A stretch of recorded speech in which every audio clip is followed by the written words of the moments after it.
I am the chairman of the Fairfield Board of Assessment Appeals. Today is Thursday, March 18th, and the time is 7:10 p.m. And this is a meeting for deliberations and voting upon appeals properly brought before the board.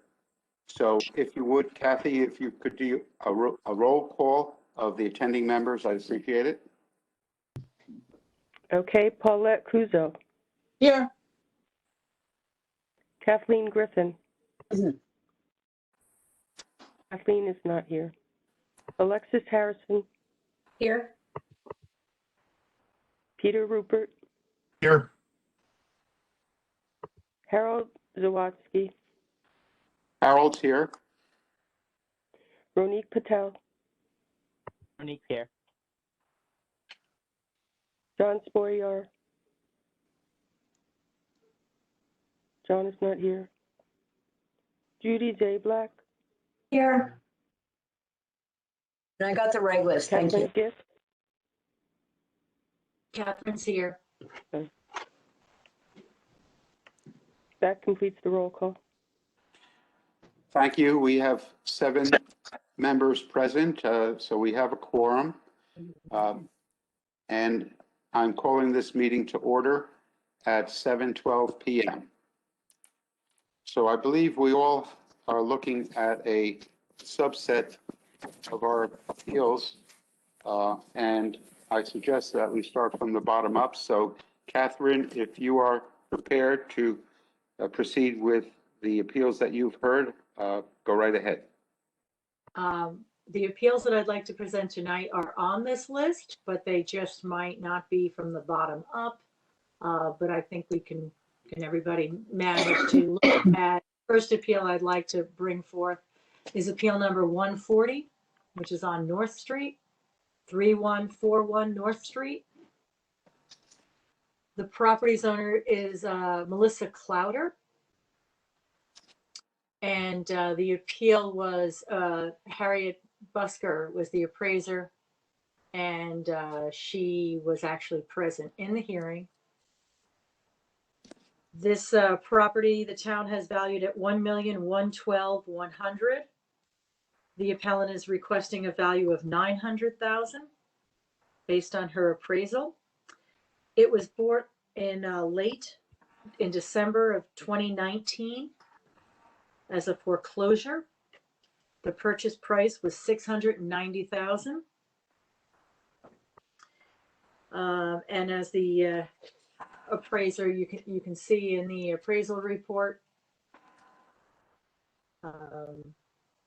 Excuse me, this is Harold. We are following a procedure of making a motion. Oh, I'm so sorry. Yes, I'm so sorry. So may I move the, put a motion out to grant the appeal for the requested value of $900,000. Is there a second? I'll second it. Judy Zablack. Thank you. This appeal is open. So I am sorry to have presented before I made the motion. But if anybody wants to take a look at the appraisal amount, the appraisal itself, it's also, the appraiser Harriet was mentioning, it's quite a disjointed floor plan. It's not quite a standard. The bedrooms are a little scattered throughout the house. There is this long bridge connecting a couple of wings that 2 wings that connect some of the bedrooms. So that's how she came up with her appraisal price. And I think it's fairly well documented. Does anybody have any questions? Yes, Judy. I think this is a no-brainer. They purchased the home on December 6th of 2019 for $690,000. Anybody, how many other people would have come and said, listen, I bought this for $690,000. I want to try for $690,000. And they were very reasonable. They said, you know what? Well, we would like the appraisal to be at $900,000, which is what the appraisal is when we bought it, even though we bought it for less. I think that is very fair. I think it's very honorable. And I don't think we need to spend a lot of time to say, yes, let's do it. Thanks, Judy. Anyone else comments? Okay, I'm going to call this to a vote. All those in favor of granting this appeal in full to the amount of 900,000, raise your hand. The vote is unanimous to grant this appeal in full. I just voted by hand, so now it's unanimous. Alexis, okay. Can I ask you to choose to leave your your video on, even if you want to move your camera away, as long as Sure. we can see your hand? That would be appreciated. Thank you. Thank you. And we'll avoid any confusion as we go forward. Catherine, do you have another? I do. Appeal number 141. And again, this is Harold. I forgot another tradition that we've adopted, and that is to have Kathy call out the vote to make sure that the minutes are being recorded correctly. So if we could just take one half step back, and Kathy, I will ask you to please call the vote for appeal number 140. The vote was granted unanimously for appeal number 140 to reduce the appraised value to $900,000. This is Harold. Kathy, thank you very much. This is Harold. Catherine, please proceed. Thank you very much. Okay. So appeal number 141 for 1220 Hillside Road. The owner is Christopher Gibson. The appellant was the appraiser, Harriet Busker. And the town has it valued at $1,462,500, and they are requesting a value of $1,235,000. I'll make a motion to grant the appellant's new value. Do I have a second? Second it. Second that. Ramika seconded the motion. It's open for discussion. Okay, thank you. Now, this one they did buy for $1,350,000 in May of 2019. But she has presented an appraisal for less than that purchase price of the 18 months ago. It was before COVID. And it is a 6,000 square foot colonial with 5 bedrooms. If we take a look at her appraisal report, I mean, her comps are Midlock Road, Mine Hill, Golden Pond Lane. And I'll give everybody a minute if they want to take a look. And yes, Ronique. So I know she has an appraisal, but she bought it for 1.35 in 2019. Is there any reasoning why they think that the market depreciated since? She just, not particularly. I mean, it's just the comps, and it was what it was in May of 19, and it is her comps.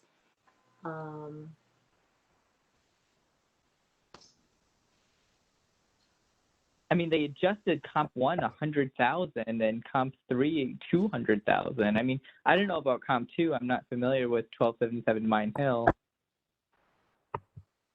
Well, based on what was selling, you know, she looked at it. The condition is a little suspect, but nothing, you know, crazy. It's not just the profession. I wish I could give you more. Mine Hill No, is no, you're also fine. 2,000 It's not being square much feet smaller. I would just like to make a note that the subject property is 6,073 square feet. It's a Mine 5 bedroom. Hill, which you mentioned, is 4,050 square feet, right? And are making adjustments there. This is Harold. Are the adjustments taking into consideration the size of the property and the number of rooms and bathrooms, bedrooms, sort of thing? That would be an appraisal, yes. I Okay, mean, Midlock is closest to it. It's also pretty close in area. That's the first comp, and that is a similar square footage. I mean, Golden Pond Lane is this enormous home. It's got a ridiculous number of bathrooms and fireplaces and so forth. But comp one did sell at the 1,337,000, and she did make the adjustments, as you can see, but not much for it. She really made the biggest adjustment was for a finished basement, which the subject property does not have. I don't see, this is Veronique, I don't see a time adjustment to these sale prices either. I mean, then again, it is pretty close, 9/20/2020, January 2020. Oh, I guess they adjusted January's, but not the 9th. Okay, sorry, go ahead. No, that's why there wasn't a large time. They bought the property a year before, but the comps are closer to the date of evaluation. But this is Harold. I have a question for the assessor, just for my own edification. I see large adjustments for the difference between good and very good. Over $100,000 being adjusted for good and very good.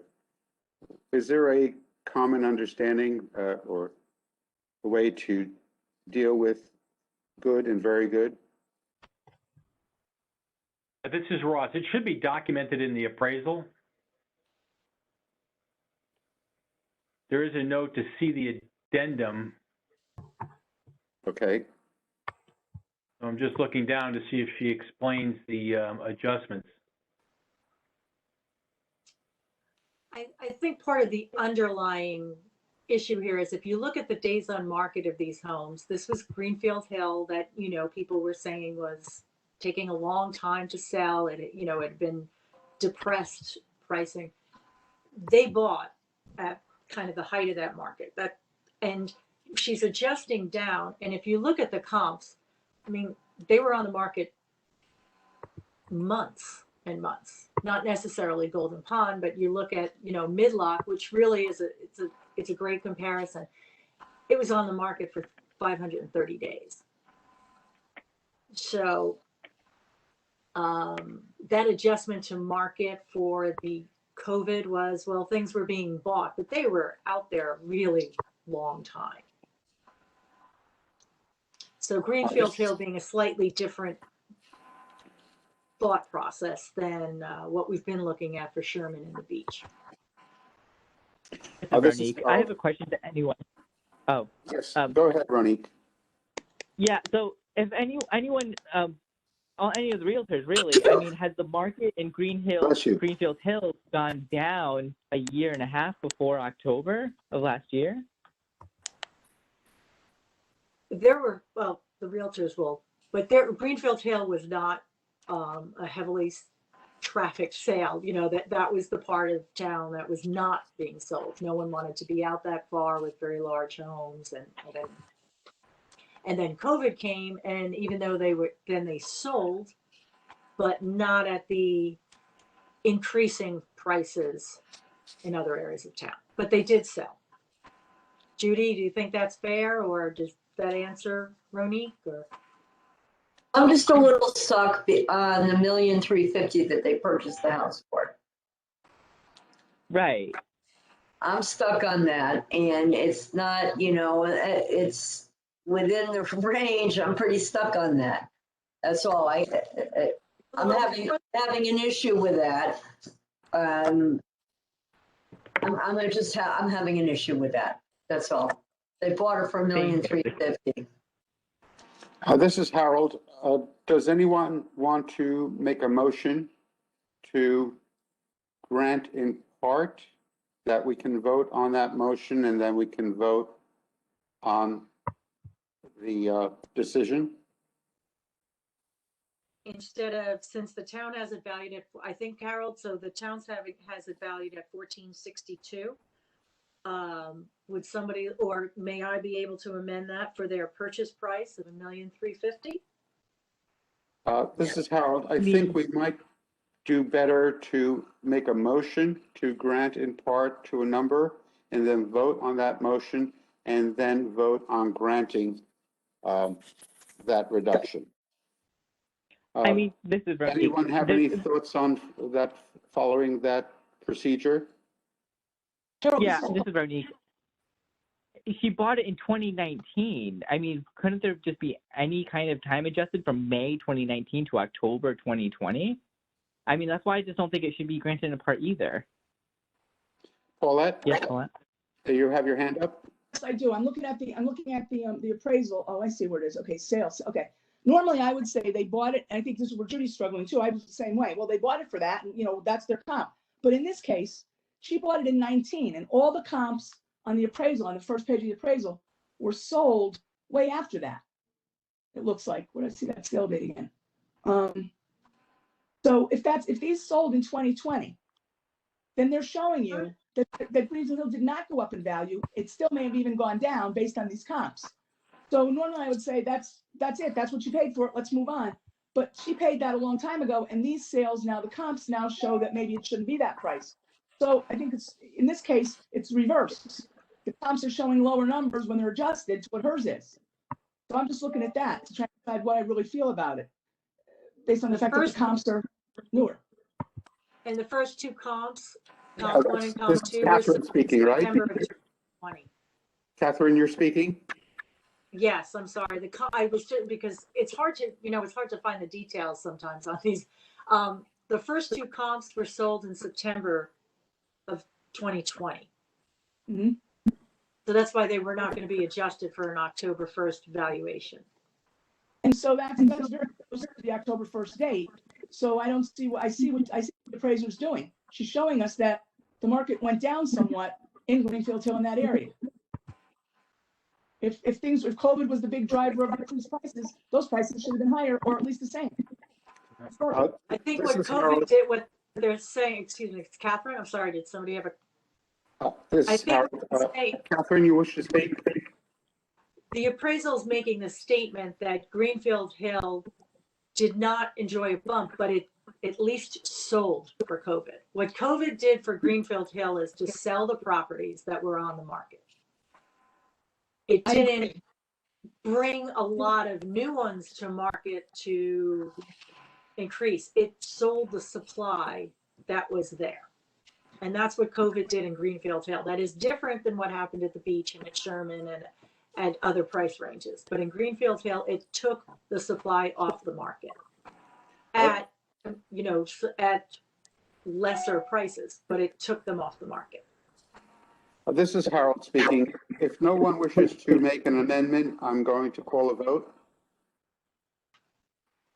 Any further discussion? I'd like to make an amendment, I'd like to make an amendment that we grant in part to $1,350,000, which is the property that was actual number 141, and that was the purchase price that was paid for. Judy Sablack has made a motion to make an amendment. I will ask if anyone will second that motion. Is it seconded? Anybody want to second? I'll second it. Harold, I'll second it.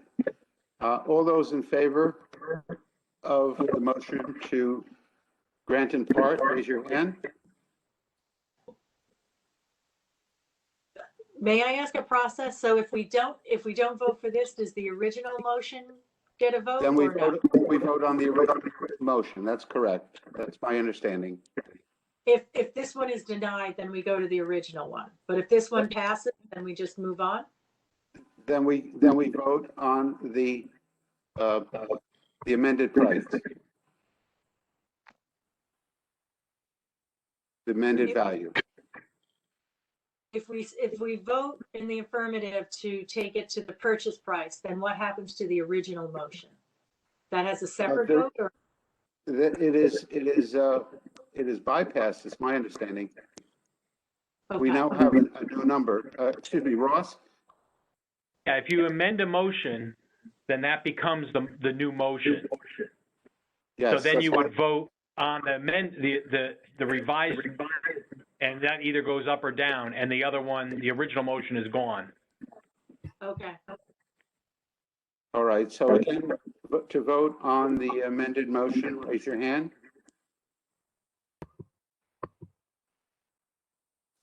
I have 3, 4. 4 in favor, opposed? I'm confused. What are we voting on now?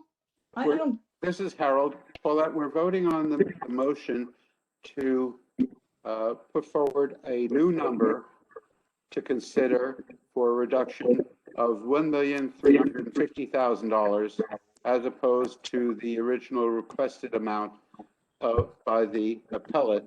So it would be a grant in part, if you will. I think that's the correct way to put it. okay, All right? thank So you. we have all in favor of the motion, again, as you voted before, just now. 1, 2, 3, 4 in favor of the motion to revise the amount to grant. All those opposed? I have 2 opposed. Abstentions? Paulette, how did you vote? Oh, I voted, whatever. You vote to amend. All right, we have 5 in favor of amending, 2 opposed, no abstentions.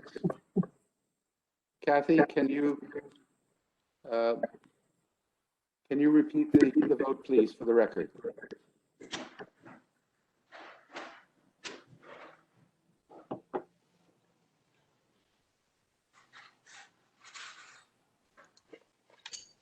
Kathy, this is Harold. This is a vote to amend the amount that we will be granting to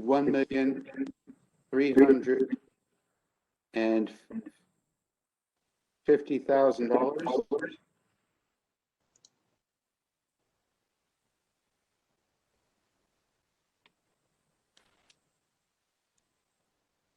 Whereas the appellant has requested a reduction to $1,235,000.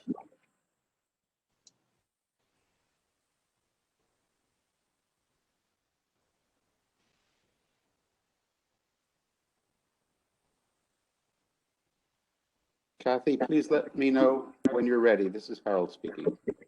I'm sorry, I was on mute. Okay, so the motion out is to amend the appeal to a price of $935,000. The vote passed with a vote of 5-2. Excuse me, no, that is not correct. The motion was to reduce in part to 1 million, Oh, what was the number again? $350,000. oh, okay, sorry. Oh, it's appeal Motion to number reduce 41, the 141. We are on appeal number 141, 141. and that motion was passed 6 in favor, With a 2 vote, opposed. 5 yes, and 2 no, with Peter and Ronique voting against it. This is Harold, that's correct. So now we will vote on whether or not to grant the appeal for the requested amount of $1,235,000 for the town's, no, that's not correct. Grant the appeal for $1,350,000 and versus the town's value of $1,462,500. All those in favor of granting this appeal for $1,350,000, please raise your hand. 1, 2, 3, Paulette, how are you voting? I'm voting, yes, I'm voting in favor. All right. We have 5 in favor, all opposed? 2 opposed?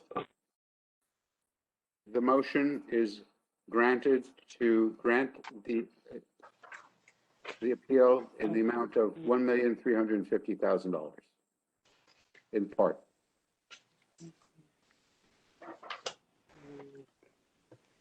I believe that procedure was correct. Catherine, you're next, please. Oh, Kathy, please call the vote. Okay, for appeal number 141, the motion was to grant in part to a reduction of $1,350,000 with a vote of 5 for it, 2 against, with Peter and Ronique opposing it. Thank you very much. That's correct. Catherine, do you want to proceed with the next? Appeal number 609 for the property at 3960 Reading Road.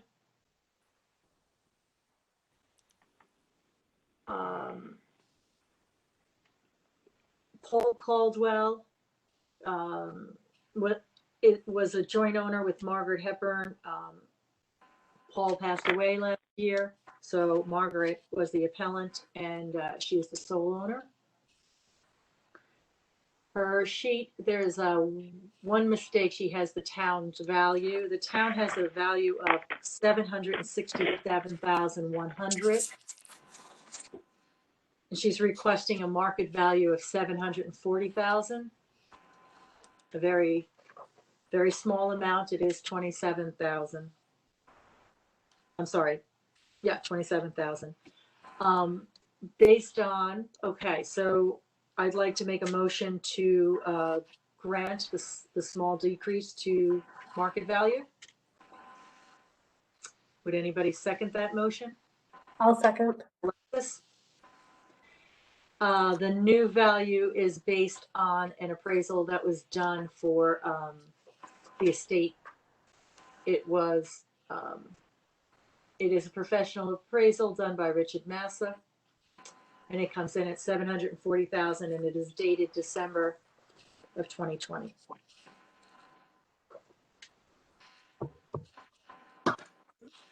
Any discussion on this appeal? This is Harold speaking.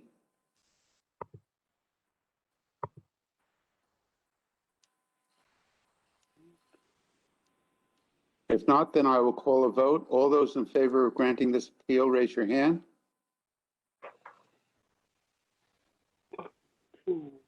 I have 1, 2, 3, 4, 5.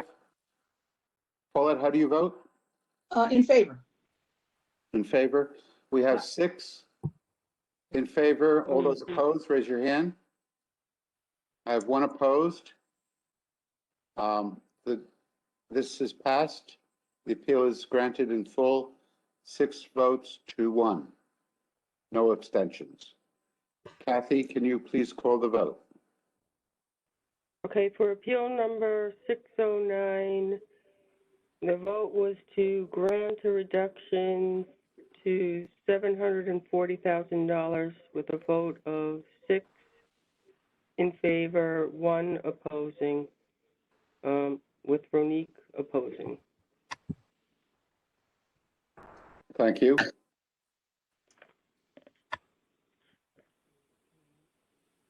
Catherine, wish to continue? I do. I just would like everybody to take one piece of information from this file that might help us later on as we're looking at. This is, it's Greenfield Hill. It is a split level home, roughly somewhere around the 3,000 square foot mark. And all the comps in this, the fair market value were in the 7s. Okay, so 740 for the value, and the comps had a range around that from 708 to 780. So if you could all just take that piece of information, and we can move over to my next appeal is number 120. 120, which is 258 Aaron Hill Road. I'm just calling it up. I have all the files. That is, I'm sorry, did I say appeal 120? This is Harold, yes. Yes, you Okay. did. Sorry, I called up the wrong one. And the address and Is owners, 258, please. 258 Aaron Hill. It's appeal number 120. For 258 120. Aaron Hill Road, Tammy and Kevin Kirby are the owners. Kevin presented. The town has a value of $737,400, and his requested value is $581,772. I will make the motion to grant that. If I could have a second for discussion. I'll second for discussion. Thanks, Alexis. I think, Harold, and again, I'm going to need a little help. It's a two-part. The first motion that I'd actually like to make, I needed to address that all, but was his field card. He was questioning the excess value of his land value. And I spoke with the assessor, who has actually corrected. His excess acreage had been coded the wrong neighborhood. So that was corrected. And the corrected field card now has him appraised at $711,400. I'm sorry, can you just give me the appeal number one more time? I'm sorry. Of course, no, there's always a lot of numbers. 120. Thank you. So I'd like to, Ross, is there a procedural here? Just to make a note, whatever you do with this, you should at least reduce it to the revised value.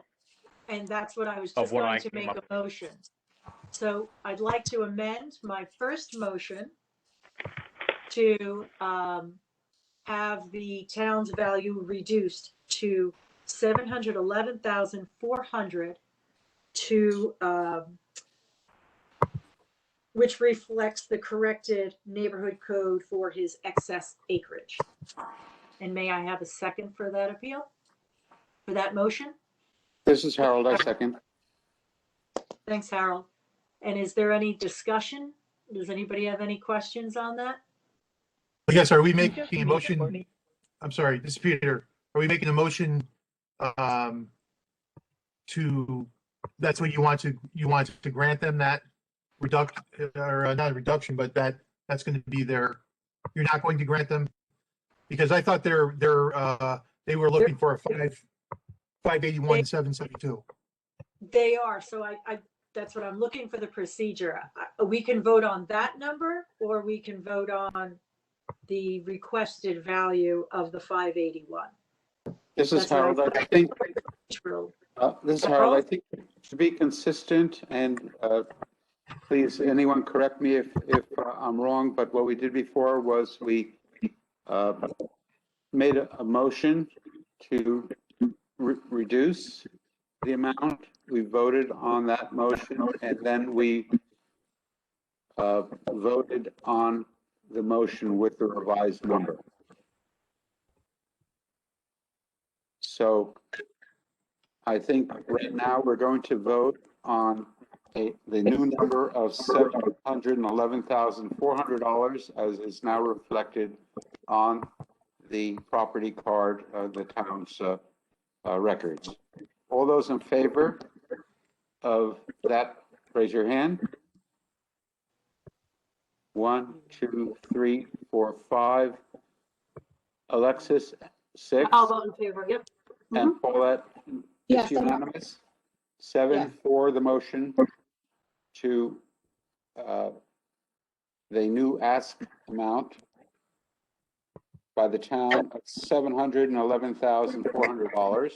The new fair market value, I should say, that the town has, $711,400. And now we'll vote on the, we will vote now to grant the requested amount. All those in favor of granting the requested amount of $581,722. Raise your hands. Does anybody have any? Yes, excuse me, I have a correct, Catherine, what did you want to say? Like, what? I think you had a motion to reduce it to the 7-Eleven, yes, and I believe that. So if you wanted to do anything else, you'd have to put another motion all right, on the table. thank you. So, Catherine, would you wish to make a motion to grant the appeal in full to $711,400? Well, I think I'll do that, but I just want everybody to know that the appellant also had some confusion, and I thank Paulette because she came on the phone with me so that we could, split levels. The square footage on the field card is not the same as the square footage that is, in real estate terms. Because of the footprint, and split levels have at least 3 levels of living space versus 4. And once we talked to him about that and explained it, he seemed a lot more comfortable about his square footage allowances as he was trying to compare himself with sales that had sold. Am I not, Harold? No good? This is Harold. Yes, I mean, this certainly open for deliberations and discussion, but I think the first step is to make the motion to the new town value, get it seconded, and then we can have these discussions. Okay, I just wanted people to feel comfortable that, okay. So I will make the motion to, which I thought I just did. I will make the motion to reduce the town's value to $711,400 to reflect Doing it right. the corrected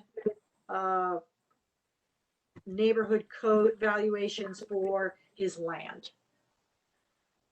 All right, is there a second?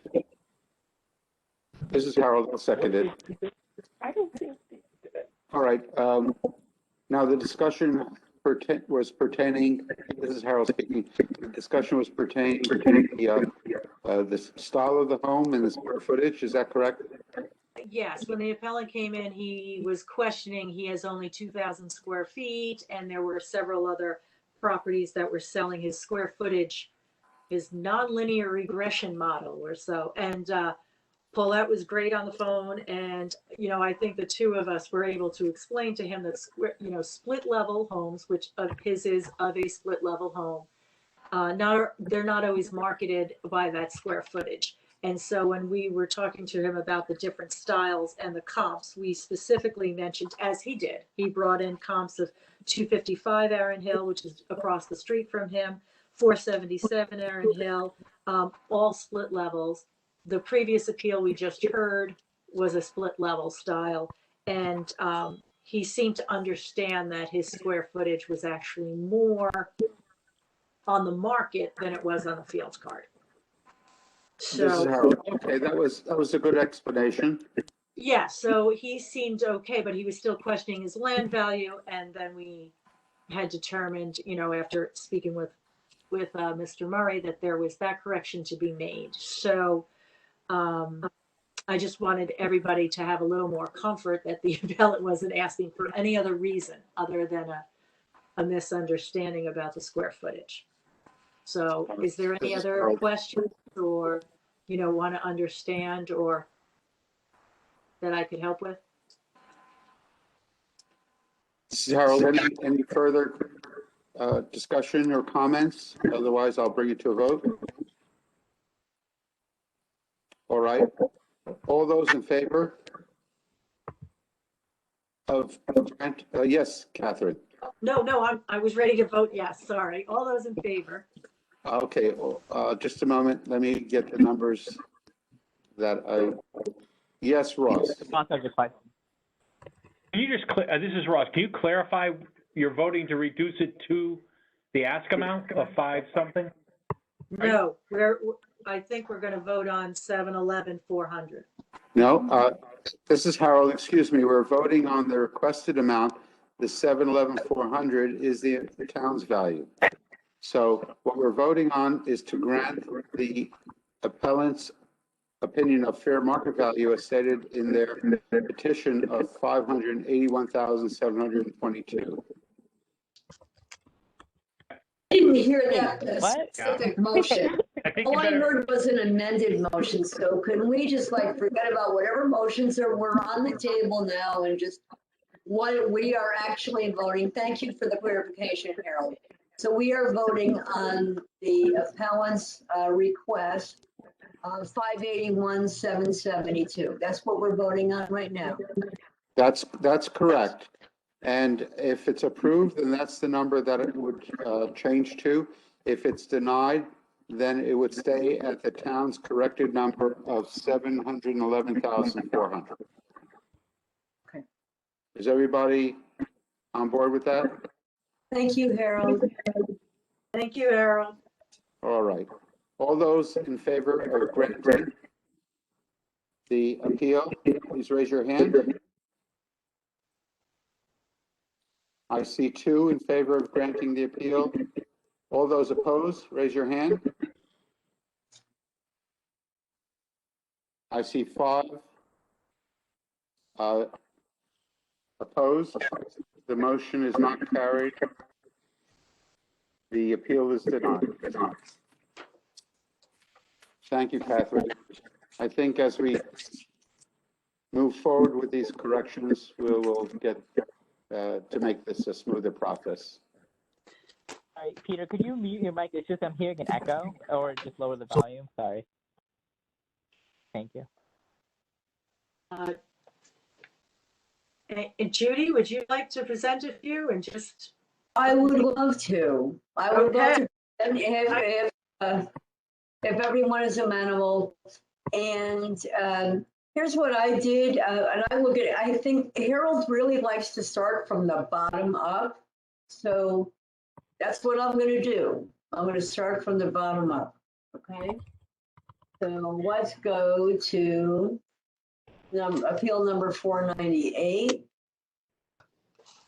Bear with me a moment while I get my paperwork out in front of me.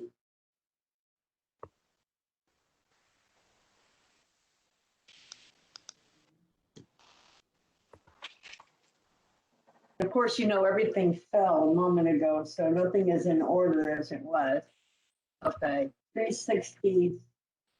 Oh, we're at 365 Fence Row.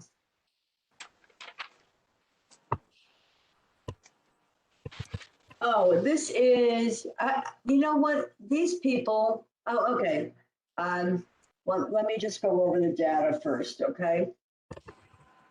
This is appeal number 498. The property is located at 365 Fence Row Drive in Fairfield. The owner's name was David Pauly Trustee. The town's value is $1,097,300. The appellant's opinion of fair market value was $975,000.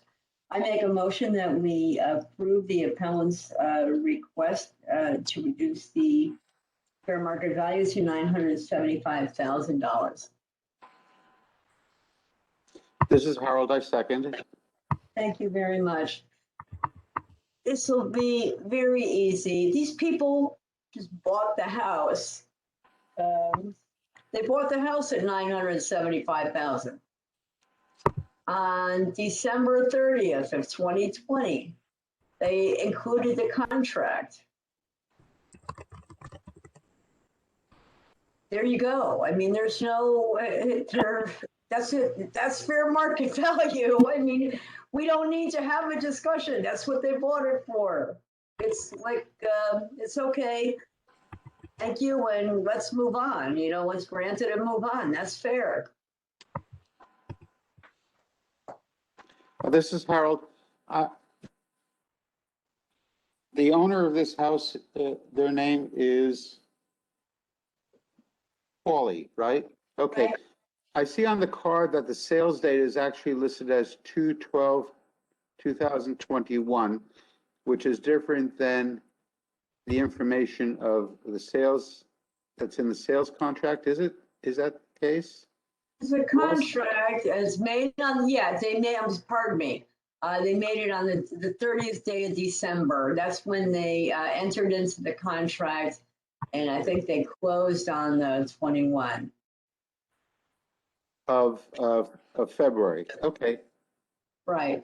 It's they closed February 8th of 21. But they purchased it in December.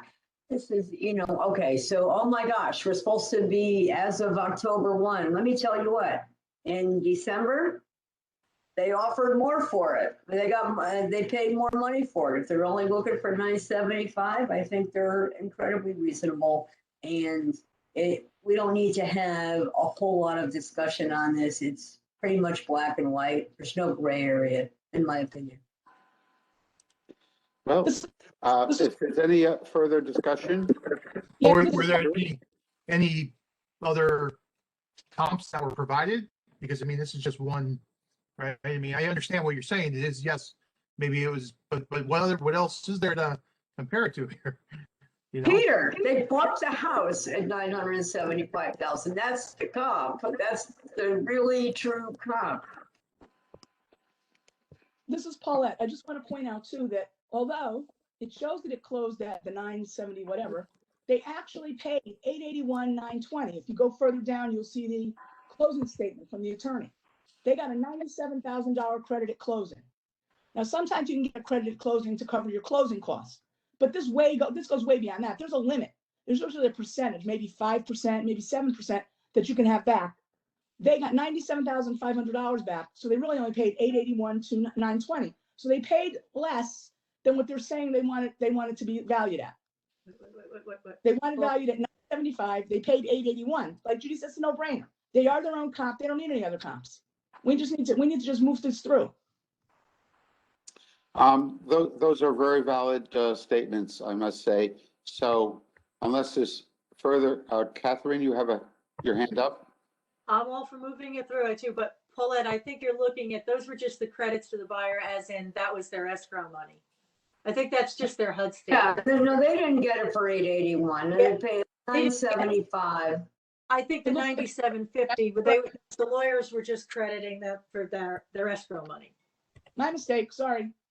Oh, but just to Catherine, make you thank- feel better about the 975, but I don't need to hold anything up. I agree with Judy. I think this is pretty cut and dry.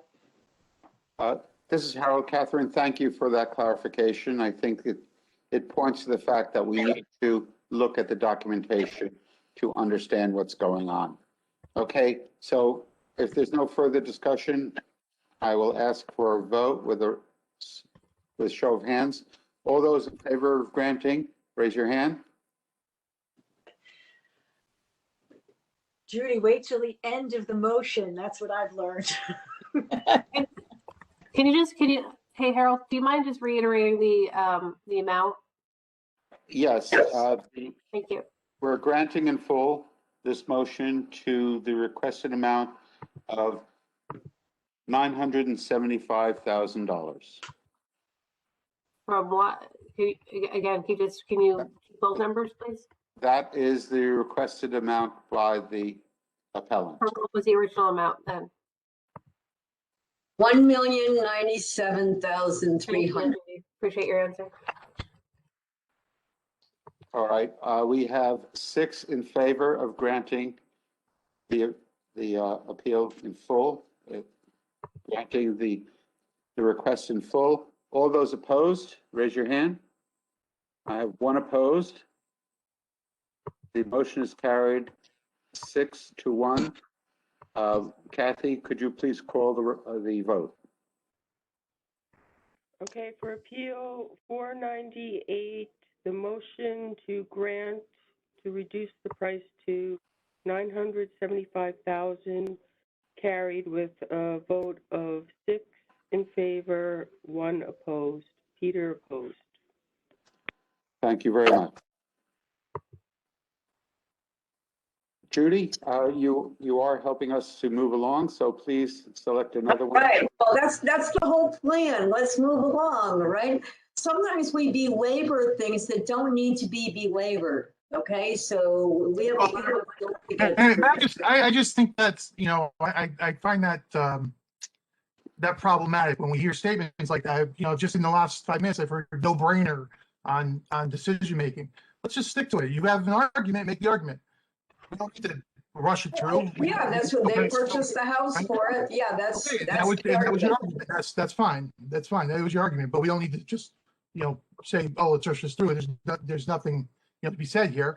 I mean, frankly, there was something to be said in terms of there was no comps, other comps, right? So, I mean, yeah, you could say that, but we don't really know the circumstances of the sale there, you know, why that person, maybe they were just a really motivated seller. So, you know, let's just, you know, let's keep the extras, you know, to yourselves, and let's just focus on the arguments, please. I would appreciate that. And thank you so much for your input, Peter. I appreciate it. All right. So let's go to appeal number 435. The owner's name is Chris and Lindsay Russo. The address is at 533 Merwin's Lane. The appellant's opinion of fair market value is $725. The town has it valued at $846,300. And okay, so there's a couple of things here. Let me just, I'm going to get to my notes as well. So you can feel free to look over what is online while I get to my personal notes on this.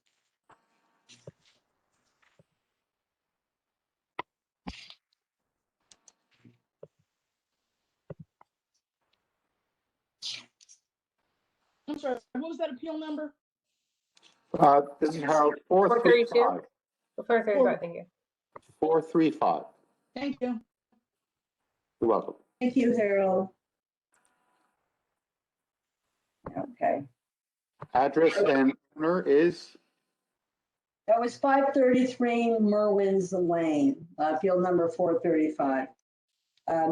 Okay, so a couple of things here. The field card is inaccurate. He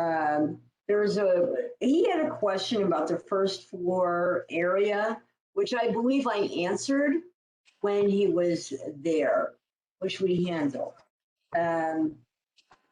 But it's a 4-bedroom home, and as if you look, he also, bear with me, on January 31 of 2019, he actually purchased the property at 661. Okay, and he's included that. There are a couple of comparables that I'd like to. did we make, this is Harold, did we make the Oh, I didn't motion? make a motion. Okay, my apologies. Peter was yelling at me, threw me off. No, no one's yelling at you.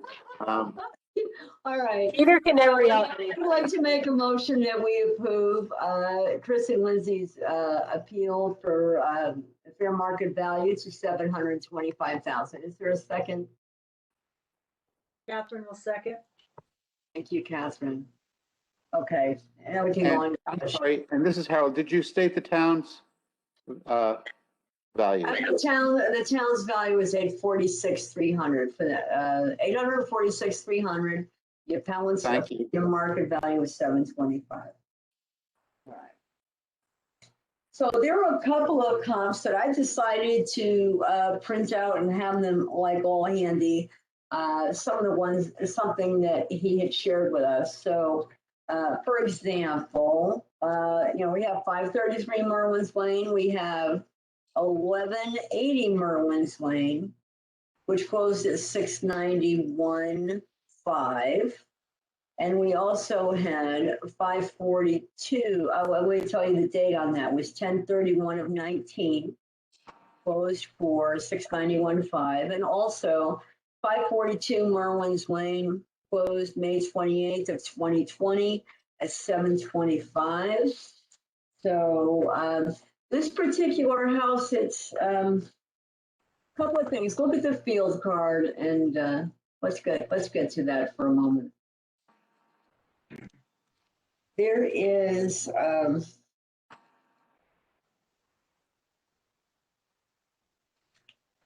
This is really a 4-bedroom home. There's a 1-bedroom cottage here. It is, and if you look at when was it? It's an older home. And there's a little oddity. This home was built in 1820. And it's really hard to comp that out. And by the way, market value on these older homes, as Paulette will attest to, and especially in this area, they don't enjoy the same resale as a home built in 1970, 1980, 1990, even 1960s and above. So there is a special buyer pool that will want a home like this. And there are inherent problems with a vintage home. And those include all antiquated heating and piping, and a lot of that kind of structural and mechanical that need to be addressed here. He's not asking for a lot of money off, really. He's asking for market value. The 846,300 is really out of sight for this. And when I look at these other comps, 700 and 725. By the way, they were on the market for a while. I believe that the 725 is fair and reasonable. I Why, understand. may I ask? Two.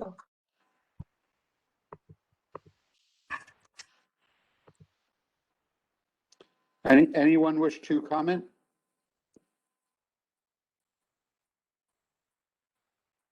This is Vernique. So I just want to clarify. So 542, the comparable he gave. Hold on, where is that? I was on the Is that- market for 231 days, by the way. And I sold May 2027-25, which is asking. Asking the realtors, is that a I know it's right down the street, but is that a comparable comp, especially for land and location? It's actually a superior comp, to be honest. This is superior because it is much newer. Even though you might see a size difference, it's much newer, and you're not going to have those inherent problems with an antique property. Yeah, really, because I have to tell you, there's a lot of people that just won't go past that 100-year mark. And here we are at even the cottage, that 1-bedroom little cottage here, that was built in 1900, but the house itself wasn't that 1825? So.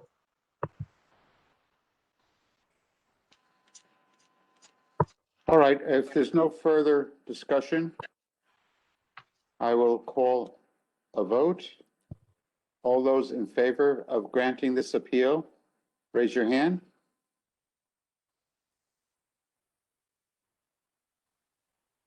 I have 1, 2, 3, 4, 5 in favor of granting this appeal. All those opposed, raise your hand. All those opposed, raise your hand. I have 2 opposed. The motion is carried to grant the appeal in full. 5 votes to 2. Kathy, could you please call the vote? Okay, for appeal 435, the vote to grant a reduction in price to $725,000 was carried with a vote of 5 in favor, 2 opposed.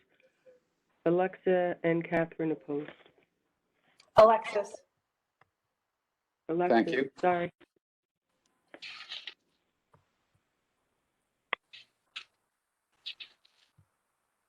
Peter, I was half teasing before, okay? Just know that I was half teasing. You knew that, right? Yeah, no problem. Okay, all right. Where's the All happy right. bunch? What's that? I said, where's the happy bunch here? Of course we are. We make it happy. All right. All right. You ready for another one for me? Can I do another Sure. one, guys? All right. Please. Okay. Oh, wait a minute. Oh my gosh, I didn't want to go out of order. I was like so excited, but, or let's do this. All right. Let me This get is to- Harold. Go in order, any order you want. It just takes us longer to find the number. Well, that's why I didn't want to, that's why I wanted to do it in order. But I have, my paperwork is right here on everything. So I want to go 58 Stirrup Road. Let me get the number. Oh, that's That's- number 172. It's all the way to the very top. It's the very first one as you look, right? Okay, so let's go to number 172. Very good. Thank you very much. And this is Sandeep and Monica Jane. Property address is 58 Stirrup Hill Road. The appellant's opinion of fair market value is $1,150,000. The town's value is $1,332,700. I would like to make a motion to approve this their appeal to $1,150,000 in full. Do I have a second? Catherine will second. Thank you, Catherine. Okay. Oh, you know, I was very impressed with this particular homeowner. And take a look at the comparables for a homeowner who is not in real estate to come up with something, a comparable market analysis as good as he did. I was quite impressed. And here's what most people forget. When you're doing these market analysis and you look on a street, so example, you look on, let's just say Main Street because it's easy. And you have a home on Main Street that sells for $500,000. You have another one that sells for $700,000. Another one sells for $700,000. You really need to look at the square footage and the amenities of the house and the property to get the overall picture. Because just because one sells at an X amount of dollars doesn't mean that all of them should sell at that. So here's what this gentleman did. He listed the year built. He listed the sold date, the original price, the actual sold price, the acreage, the square footage, the room count, bath count, and comments. And he was, it's a really strong argument here. When I look at Stirrup Hill as opposed to Bramley Hedge, for example, Bramley Hedge is a superior neighborhood, superior on Bramley Hedge. And yet, he's saying that he's similar to that.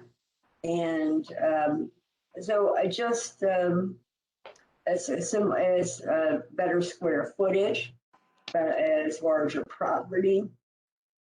The sale price, sale date, December 23rd, 1990.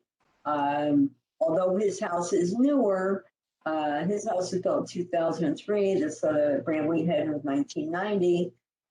You know, the adjustments are there. Now we look at, for example, let's look at North Cedar.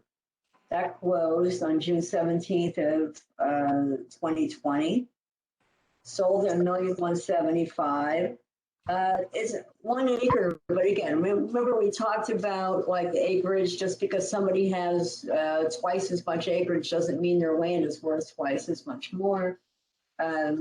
So, you know, there is a sliding scale. And by the way, there's a sliding scale for large properties too, for large homes. So when a home gets over 5,000, 6,000 square feet, the square footage starts to take, you start to get a little less dollar for your square footage. So you have to think about that too. So not on this house, but anyway, so North Cedar at 5011, I mean, it has more rooms, and same amount of bedrooms, and no, actually one more bedroom, and that sold for $1,177,500.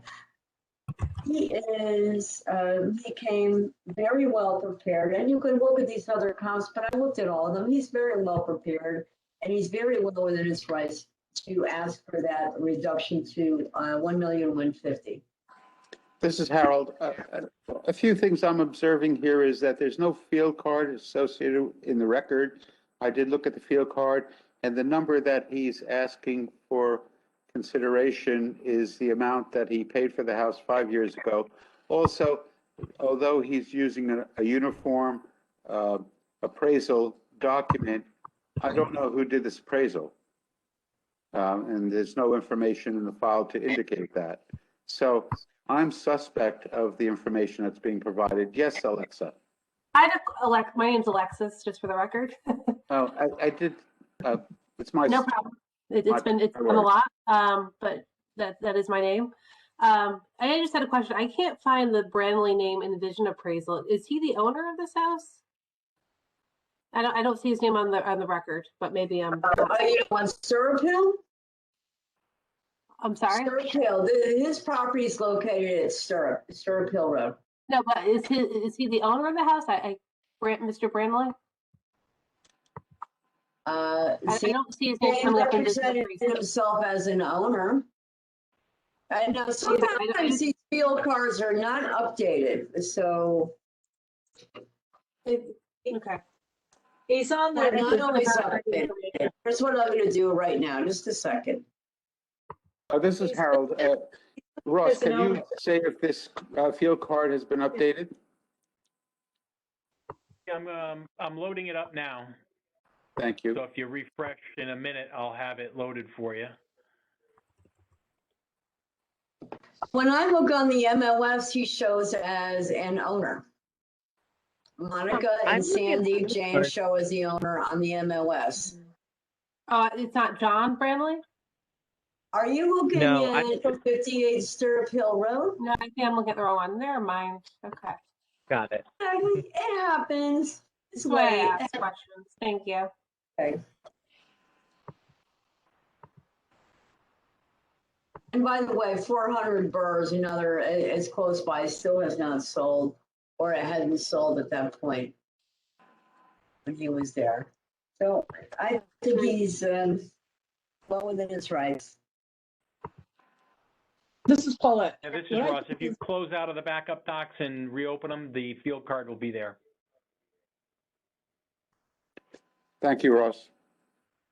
This is Paulette. I'm looking at the comps that he used, that whole big list of comps, and the ones he highlighted. And although he is looking for the value that he paid in whatever the year was, 16, 17, the comp is showing that he's not wrong. Who knows what happened in 16 or 17? Maybe he overpaid then, but we're looking at the value now, and the comps that he's showing look like they're from 2020. So I don't think that he's wrong. It does bring up questions. It is suspicious when you look at it that way, but he's got comps in here. He's got great comps. So I don't really see a big issue with it from that perspective. This is Harold. I really question the location of some of these comps, like Hoyden's Lane and Brambley Hedge Circle, North Theater, relative to the location of this property. We don't have any distance measurements. I don't know if it's worthwhile taking the time to map all these, but I don't know that these comps are in the same code, neighborhood code. I know Bramley is slightly north, like a mile and a half above it. But I'm just suspect on that price. I even looked up 101 Bramley Hedge Circle, and it was a qualified sale December 26th for $1,080,000. He's asking for 1.15. I mean, he bought it in 2016 for that. And we had issues with values, yeah, and he did, but we also had issues with values in the area. And if we look at 400 Burr Street, which is not sold, it's built in 2016. Similar square footage, one extra bedroom. I know you had a question, Catherine. No. Did 400 sell? Check it right now. Because I'm with you, Harold, and I'm with you, Paulette, because he also has in here, I did not like the comps that he picked because I think they're well out of the neighborhood. That said, I looked, he has a whole list of MLS in there from which he selected those comps. And when I look there, I would have selected other comps, which I think he's still coming up with a number that has comps. I just don't think he selected the ones I would have selected. I would have selected Townhouse Road. That's just around the corner from him. I would have picked, Stroll Rock Common, which I believe is in his school district. Because that's a little tricky. 400 Burr Street finally went under deposit Okay, after, and what was it listed at? I thought I saw some movement on that. yeah, $1,195,000. Okay, so Hornbeam Road is another one that closed at $1,155,000, which I would have picked different comps. However, the comps that I'm looking at are giving me the similar number. So, and Harold, I think the appraisal that's in there is his original appraisal from 2016. So I just put it in for that. And I really liked those comps. And I was like, oh, this is the much better comps, but from 2016. So I won't belabor the point. I think he did a great job other than the selection of comps. But if I would have picked different comps, I would have come up with a similar number. All right. Any other? This is Peter. Just, the comps that you provided in the appraisal report, which obviously is not incomplete, so we don't really know. I mean, it just seems suspect why we would give that. I'm not saying suspect like something wrong, but these seem like these would go against it, don't you think? The three in the the appraisal, the actual uniform residential appraisal. This is Harold. I don't think that we can penalize him for that. I think that Catherine's statements also are valid, that as a realtor looking at other comps that may be better reflective of comps to this property seem to point in the same direction. So I think that's valid too. Any further comments or questions? I'll bring it up for a vote. Okay. All those in favor of granting appeal number 172 to the requested appellant's fair market value of $1,150,000, please raise your hands. I see 3 in favor. All those opposed, raise your hand. I see 4 opposed. The motion does not carry. The appeal is denied with a score of 3 in favor, 4 against, no abstentions. Kathy, can you please call the vote? Okay, appeal number 172 to grant a reduction in price to $1,150,000 was denied with a vote of 3 in favor, 4 opposing, with Ronique, Howard, Peter, and Alexis opposing. Thank you very much, Kathy. And if Alexis can talk about the pronunciation of her name, I will also say my name is Harold. Fair enough. We're not singling anyone out here. My name is Judy. Can I do another one? Yes, Judy, you're on a roll. Please do. Thank you so much. Okay, I would like to go to number 265. This is, the property owner's name is Parash and Masi Azerbarzan. What's the address? Excuse me? No, I interrupted you. Go ahead. Okay, the property owner's name is Parash and Masi Azerbarzan. Property is located at 85 Lancelot Road in Fairfield.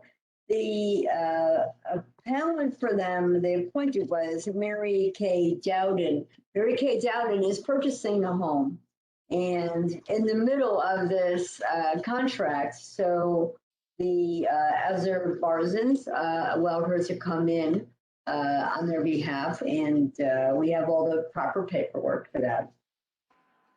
And then I'll just state one thing. Well, okay, so the appellant's estate opinion of fair market value was listed at $950. Challenge value was $1,294,500. Now, I would like to make a motion to approve the appellant. By the way, they changed it when they came in. So should I change it now for my motion? This is Howard. Yes, I think you should reflect what the current appellate's opinion of fair market value is. And if it's a revision to what's on the petition, you can state that now. Okay, the appellant has revised the original opinion of fair market value from $950,000 to $960,000. And the town's value is $1,294,500. This, again, this particular appellant has really put together a very strong case. So she's purchasing the property. So not only did she include a background of the property, it's been rented and on the market for so many years, on and off for a long time. It started at $1,050,000. Well, let me try this. I go back from June of 18. They started at $1,450,000. Ended up decreasing it to $1,195,000. Then they went up to $1,150,000 in February of 19. That didn't work, and they went to $1 million in January. So she ended up buying this for $960,000. She's actually included her purchase contract, her building inspection report. And I said, why do you want to do that? And she said, because the house is in complete and utter disrepair, and we want everybody here to see that. So that's why she included it. So first off, that's what you see from the Riley inspections. And no, I don't expect any of you to know them, but Riley Inspections is, even though they're in New Haven, they do so many inspections around here. Many of the realtors like them because three or four inspectors go inspect the house at the same time. And they do a wonderful job making sure they get all the information. So there was a lot of issues and deferred maintenance on this property. And she just wanted you to see that and why she's asking for this reduction. Now, we also have the appraisal, if you scroll down a little bit more, but look at all of these issues from the building inspection. So that 960, she's going to have a lot of work to do. Major repairs, heating systems. The heating systems do have some issues. And then we can go on. Are you looking through pages and pages of the issues with this home? So, and I've poured through some of this, and I look at the pictures. So you take a look, and it's tough. It's tough. There's a lot of work. So let's look at. She's included some comps, but I really want to get to the appraisal. And I thought I wrote down the numbers so I wouldn't have to, or I could actually tell you guys what the number was and where to look for that appraisal. But it's in here. Excuse me, while we're looking at that, Kathy, you're recording the minutes. Have you recorded who seconded the motion and was a motion made? Not for this one. No, not yet. All right. Can we please back up a moment, Judy, and can you make the motion? I thought I made a motion. I'll make Hello? another one. Remember, I amended it because I asked you about it. Judy made the motion, we just don't have a second. Oh, Okay. we'll second it. Catherine, second? Thank All right, you. thank you. Sorry for the interruption. I just wanted to make sure that we had someone listed as a second. It's a point of order, Harold, much appreciated. So if you go to page 72 on here, you'll see their contract of sale for $960,000. And that's, as I said, page 72, if that helps you. And then we have an appraisal. And take a look at page 93. The appraisal was done 3/12/21 as required by the loan. She's purchasing the home at $960,000. And yeah, it's not before 10/20, but she's also paying more than it would have been at that point. And by the way, the house has been sitting on the market for such a long time. The fact that she's purchasing it, we have an appraisal. And this is a solid appraisal. It's Reading Road, Burr, and Evergreen Hill. I think, I like Burr a little bit better and Reading Road, but really, this is, she's made her case quite well. And I suggest that since she purchased it for that amount, when the market is actually up, I think she's actually being reasonable by asking for $960,000. And But this is Harold. I'd also ask people to take a look at the appraisal page 115 and the location of the subject property and its proximity to, it's not really in the same area of Greenfield Hill as the comps are. It's closer to Brookfield. Brookside, yeah, it's Sorry. much lower. It's not near. it's lower Greenfield Hill and doesn't have the same je ne sais quoi. You all have heard that term? Je ne sais quoi? Oh, I know that term well. I had another question too, Harold, when you have a moment. The same cachet, yes, of course. So, that's something that plays in her favor as well, I think.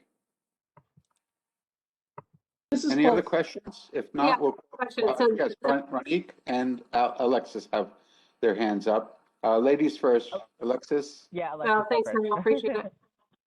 So how much did they purchase the home for in 2020? Was it $960,000. 9.6? Okay, because I have it. I'm looking, and this is 85 Lancelot. Right. Yeah, because the sale price listed on Vision Appraisal does say 1.036. Yeah, I noticed that too. This is Ronique. It was on February 28th, 2021 when the sale happened. I don't know if there was enough time for the field card to get updated. I don't know. I just wanted to ask in regards to that exact same thing. Was this an arm's length transaction? And I Because also the had to field finish gate. my question too when Ronique's done. Oh, I'm sorry. I'm looking at the purchase contract. The purchase contract is very clear at $960,000. This is Harold. What page are you looking at, the purchase contract? Not that I doubt you, but I Oh, would. that was, I said November, okay, it's on page 72. Thank you. So the agreement made the 20th day of February, 2021 between Karaj Azerbaijan and Masih Azerbaijan to Jeffrey Allen Babushkin and Mary Kathleen Dowden. Ross And has you his hand set up the too. price. Quite nice in the real estate for sure. Pardon? I mean, the real estate, I get the pictures online. It looks quite nice. Doesn't look like it's in disrepair based on what I'm seeing. But obviously, You know why? Because we all have great photographers. That helps. Gonna say something? Ross? All right. Anyone have comments? I see Paulette. I see your This hand. is Ross. That has not closed yet. There's no, I checked the land records. There's no recording at this It's point. not closed yet. No, it's, no. Thank you, Ross, for clarifying that. It has not closed yet. It's under contract. But that's the price. So as Yeah, I but was they going, are under penalty of law that they have to submit everything truthful. So this is, it's not they're showing us this and doing something else. She'd be in big trouble. This is Harold. I think, Paulette, you had your hand up? oh, yeah, I was gonna, as I was gonna say, Alexis, the pictures make it look nice. Unfortunately, they're in black and white. You don't get the true feeling of the house. If it was in color, it was a whole different look. The pictures and- I'm seeing are not in black and white, actually. You're looking at the color ones? The house is, it's just a mess. I mean, there's no other way to say it.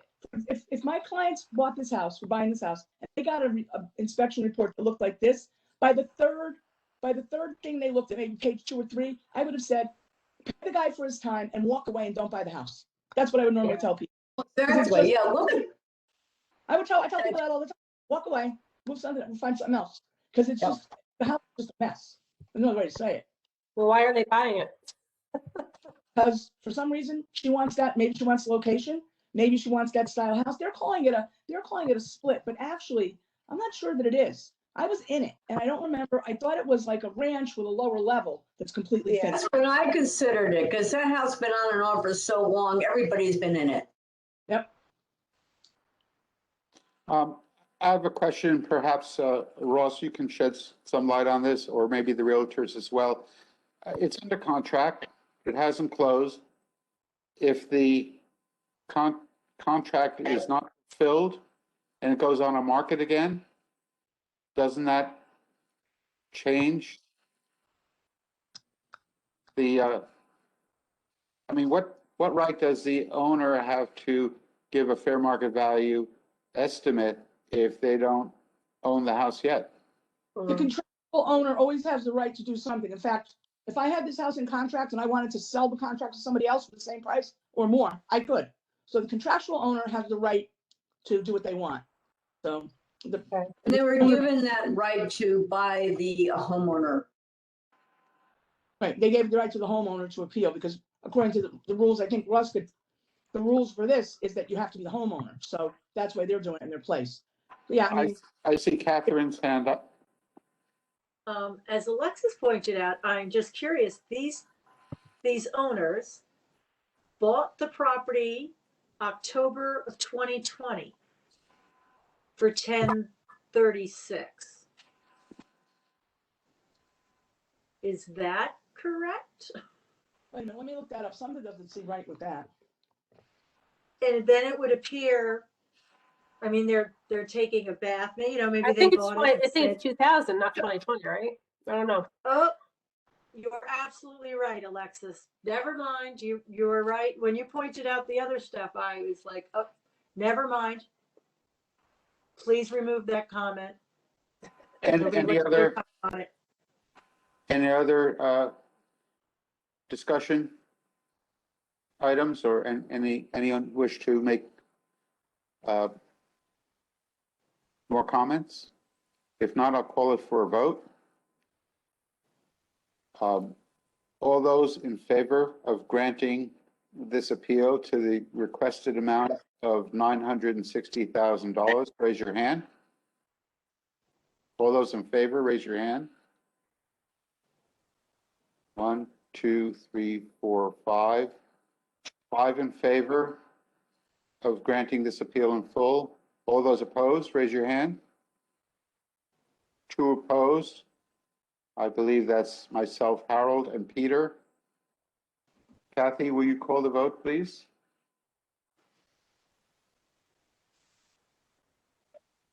Okay, for appeal 265 to grant a reduction to the price of $960,000, the motion carried with a vote of 5 in favor and 2 opposing, with Harold and Peter opposing.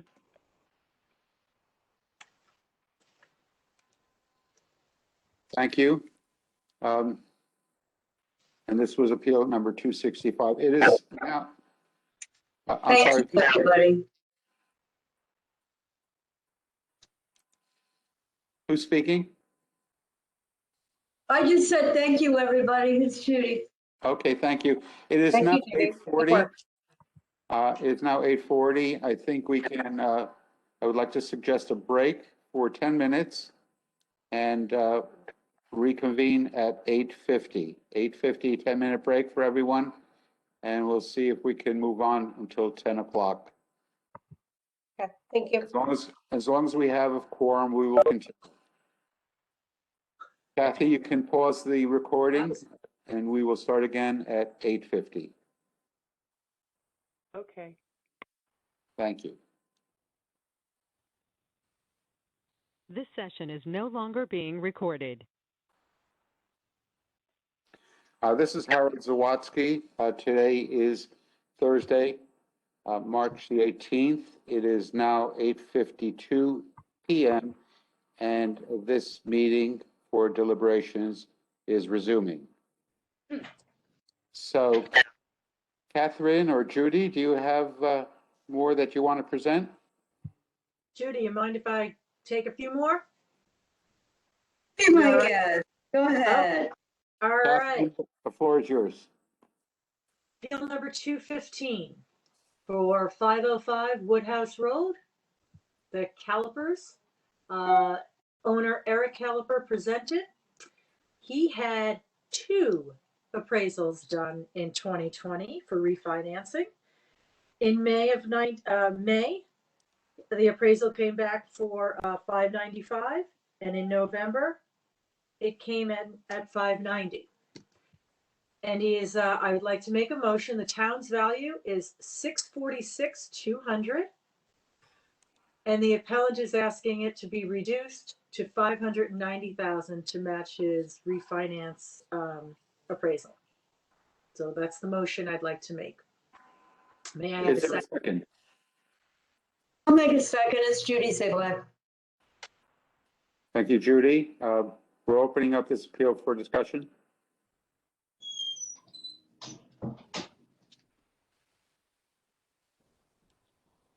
Catherine, maybe you can share with us what you learned in the hearing? He had the 2 appraisals. They're both here. They, were very consistent, 6 months apart. And I would gladly ask answer any questions. Did anybody have? The appraisals are pretty straightforward. This is a very, quote, standard colonial. It does back up to the merit. It's on the quiet side of Greenfield Hunt. And, to have 2 appraisals come in at 5,000 apart,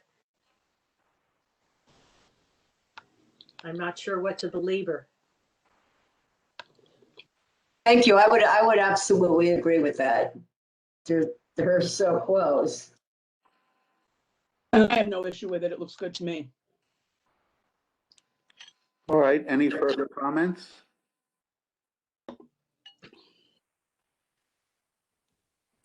All right, then I will call a vote. All those in favor of granting this appeal in full, raise your hands. The appeal is granted in full. It's unanimous. 7 votes. 1, 2, 3, 4, 5, 6, 7 votes to grant the appeal. None opposed, no abstentions. Kathy, can you call the vote? For appeal 215 to reduce the appraised value to 590,000, the vote was carried and granted unanimously. Thank you, Kath. Got more like that? My second appeal for this post break is appeal number 203. Property address is 2031 Reading Road. Jason Caloris presented as the owner.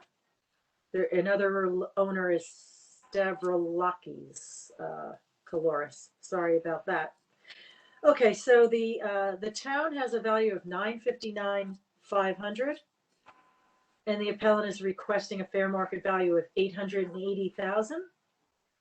And my motion would be to grant in full. May I have a second? What's the appeal number again? 203. Thank you. Thanks, Alexis, for the second. You bet. This is a real antique property built in 1810. It's a 4,500 square foot, 5-bedroom, 5-bath. Does have an apartment, an accessory dwelling unit, which was built in 1920. That's the newer. The gentleman bought the property in April of 2020 for $762,500, all of which is documented. He's pulled a few permits, mostly to replace the termite-ridden siding for $45,000, and he's put in a few other minor improvements for $10,000, which gets him up to about $820,000, and he's still asking for $880,000. He had a professional appraisal for the purchase, so it was dated March of 2020 for the purchase. That appraisal came in for $785,000, but he still feels comfortable that he's requesting only $880,000. This is Harold. Do we have a field card associated with this property? I thought that was in there. Maybe I was looking at the vision. Saw it. Yeah, it's there. Oh, it Yeah, is? Okay. it's in there. Page four, Harold, 3, 4. All right. Yes, that's not the vision field card that I was referring to, but that's fine. That's fine. It's not necessary. Okay. Any further discussion? Okay. If there's no further discussion on this appeal, I'll ask for a show of hands. All those in favor of granting the appeal to the appellant's requested value, raise your hand. The motion is carried unanimously, 7-0-0. Kathy, do you want to call the vote? For Appeal 203, the motion carried unanimously with a vote of 7-0-0 to grant a reduction to $880,000. Thank you very much. And More? I have one more, and of course, I closed the one that I wanted to talk to about instead of closing the other one, but I was on such a good roll. I hope you guys can be a little patient. This is Appeal 114. Appeal number 114. For the address is 160 Stella Lane. Property owner is Evan Kleban. However, his lawyer, Mario Coppola, we had a phone hearing by phone. The sheet that they put in used assessed values. So Kathy, I'm going to clarify that these are the town values, $973,300, and the appellant is asking for a fair market value of $860,000. And I would like to make a motion to grant in full. May I have a second? This is Ravneek. I'll second that motion. Thanks, Veronique. On December 2nd, the property closed for $860,000. So that is the appeal amount. It had a contract date of September 30th, which is one day before the reval period. It has an appraisal there from Ravis Mortgage for the purchase for $875,000. Is there any discussion on this appeal? Any discussion on the merits of this appeal? Then I'll call a vote. All those in favor of granting this I just had a appeal in full? question for, may I? Yes, Alexis, please. I was just looking at some houses in that neighborhood. It's a relatively small street. I guess why do you feel this is in line, I guess, why they're correct with their version of the appraisal? I'm just curious. Because he purchased it for that amount. Okay, that's fine. It just seems some of these houses are a lot less, some of them are a lot more on the street. Just kind of interesting to me. I know that this house has been on for quite some time as well. Yeah. So I think it was, and look, the appraisal came in at 15,000 higher than the purchase price. Right. But that's, I think it's, I'm comfortable with that's the purchase price and it's by contract and so forth. And the appellant, the lawyer was, he was very gracious. He was pretty low key, but as he said, what he normally deals with is defending the town. He's usually on the other side. He's like defending our point. And he said, really, the purchase price in his mind is, quote, the only defensible approach. It's the only number that can be defended is the purchase price. That's just for him. But I have to say, when I see the purchase price, so that's where I was coming from, Alexis. Yeah, I mean, the previous owners bought it for far much more. I mean, it was what, 1.2 at one point. And they, well, that's other knowledge. Yes, that's true. Okay. All right. Very good. Thank you. All right, any further discussion? All those in favor of granting this appeal in full to the requested amount, raise your hand. I have 6 in favor of granting this appeal. All those opposed, raise your hand. I have 1 opposed. Peter is opposed. And no abstentions. The motion is carried. The appeal is granted. 6 votes to 1, no abstentions. Kathy, do you want to call the vote for the minutes? Appeal number 114 to grant a reduction to $860,000, carried with a vote of 6 in favor, 1 opposing, and no abstentions. Peter opposed. Thank you, Kathy. We have a bunch more in Upper Greenfield, regular Greenfield, and Hulse Farm. Anybody want to tackle any of those? Well, there's a lot. Back Judy? to yeah, I've got a couple of what I think are fairly easy ones. This next one, Okay. I'd like to do this one. Okay. All right. Catherine, we can come back to you if time permits. No, I'm okay. I kind of love the, 3 or 4 is a good number to, and then take a break. So, and Judy, go to. Yes, I agree. Thank you. Yes, thank you. Let's talk about appeal number 19. And this is around in the middle of your list. And appeal number 19 is from Bhavna Patel. Property location is 1084 Sturgis Highway in, and that's in Westport, Fairfield. So, that's one of that unique street. We're part of Fairfield, Westport. So I don't know why she's taxed in Fairfield, lives in whatever, Westport. But it's 1084 Sturgis Highway. This is Harold. I believe it's what side of Sturgis Highway you're Right. on? Either the right, if you're on the left, you're Fairfield. If you're on the right, you're West. I know if you're on the right, you're Fairfield. On the left, you're Left or Westport. Yeah. yeah, right. So But it's Westport mailing. yeah, that's right. So she was absolutely lovely. I'd like to.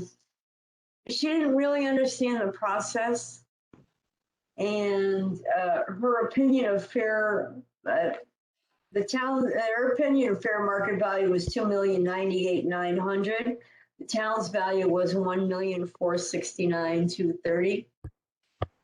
So you understand those numbers are backwards, right? So she actually took the assessment, and although I explained the number, I explained everything to her, and she agreed that whatever the town has assessed has appraised her property out is correct. So I don't know what you want to do with this. Do we just vote to, she was so nice. She was absolutely lovely. She just wasn't quite sure. And despite her, actually, her taxes, if you look at the old assessed value was $1,632,000. The new assessed value is $1,469,000. So she actually got a reduction. Excuse me, this is Kathy. I think we need a motion. Yeah, so, well, yeah, but I want to know how I make the motion. What kind of, do I make a motion? We don't want to approve it, because her request is more money. This is Harold. Let me just ask, and Kathy, you're making a good point that maybe we need to have a motion, but in the past, after discussion with the appellant, we have corrected information on the petition based upon what was discussed. I don't know if we want to do that in this case, since there's such a discrepancy. I'm going to ask the appraiser, assessor's office, I should say, assessor's office, if you can advise us as to how we can make the correction on the petition, and if that requires a motion. This is Ross. If you're not going to make a change, you can just make the motion for what she wrote down and go with that. I mean, that is what she wrote, I don't think we should do and that. that is the town value. Well, I think you raise a good point because I know in my appeals, I have a few people that have asked for more money. So I think this is a good. She didn't understand it, though. She thought, she didn't understand the process. So I explained to her, remember, she looked at the assessed value. She wrote down the appraised value. So she was happy with her taxes as it is. And that was the conversation we had at her hearing. This is Harold. So if I understand what you're saying, she does not dispute the town's value, and No. she agrees to the town's value. Is that what I'm hearing? Correct. Thank you for that clarification. Yes. Okay. Then I suggest we vote. This is Paul. I'm still confused. What are we? What's the motion? I'm not. Yeah. I didn't do a motion because I didn't know what kind of motion to do. What do you do? I'm sorry, yes. Yeah, do we just deny it instead? You still You don't motion to want to approve, but approve it. The appellant's opinion of fair market value is the same as the town's opinion. So actually, we would just approve it, say, okay, we're done with it. you still motion to Kathy? approve, and then we deny it. Motion to confirm the town's valuation of the subject property? I would suggest, this is Ross, I would suggest you make a motion to value the house at $2,098,900. I mean, Is that value? again, that's what she put down, so. I don't I care. would think that we should, this is Peter, I think that we should have it made as a motion to deny it, even though it's the same number, because in that way she can, if she feels like she wants to appeal next year, I mean, because if we grant it, then she is unable to appeal. Peter, I think that's outstanding. I think that's very good, Peter. Thank you. I like that idea, actually. Ronique? Yeah, I mean, ever since we've made this new standard of motioning, don't we always have to approve the motion no matter what? And then even if we are going to deny it, then we deny it. So we have to approve the motion Right. for whatever she's claiming, and then we can vote to deny it. Peter making a comment. So the process that I heard you say is that we make a motion to grant the appeal to the town's value. Is that correct? That's the way we state it? Oh, I have an idea. I think what it is, if we, from what Peter said, which sounds really smart, is that I make the motion and we get a second and we just don't approve it and make the motion, and then she's technically denied. And if she wants to come back in the next 5 years, then she can. Right. Any opinion from the assessor's office? That's what I agree with that. That's, yeah, you make a motion for the 2098, 900, and then you vote that up or down. Okay, I think we should deny it so she can come back. all right. You still have to motion to approve Okay, it. so can I make that motion now? Yes, please. All right, I'd like to make a motion on appeal number 19 from Bhavna Patel for the property at 1084 Sturgis Highway, that we grant her fair market value valuation of $2,098,900. I have a second. Is there a second? Who seconds it? Did you say to approve it? Peter seconds it, and now we vote on the motion. Wait, is the motion is to approve it, right? That's the motion on the floor. Perfect. I just want to make sure. To approve the motion. All those in favor of the motion to grant to 2,098,900, raise your hands. Am I wrong in this? Oh, Yeah, we're denying this one. okay. I apologize. I withdraw Sorry, my yeah. vote. All those opposed, raise your hand. Paulette, fingers up. I'm going to abstain. I don't even know what we're doing. This is the most confusing system I've ever seen. I'll just abstain. I'm not in the mood to figure it out right now. I'm sorry. It is confusing to me too. We have, the motion is denied.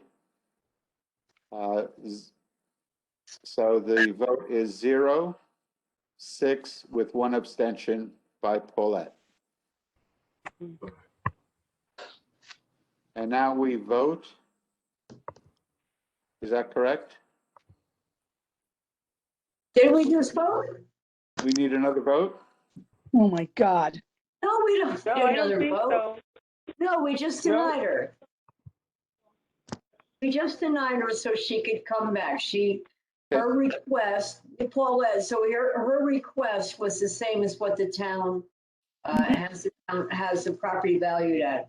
So if we approve her request, then technically she can't come back and change and request any change in the next 5 years. So it was nicer to her to deny it. Okay, I got it now. Ross, are we okay to move ahead? I'm good. Thank you. Kathy, please call the vote.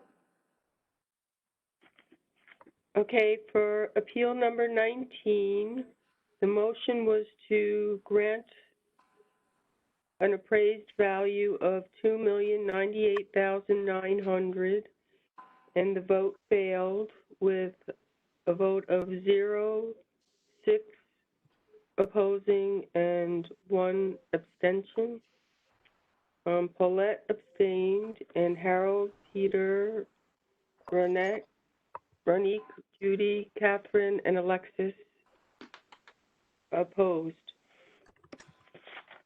Thank you very much, Kathy. Okay.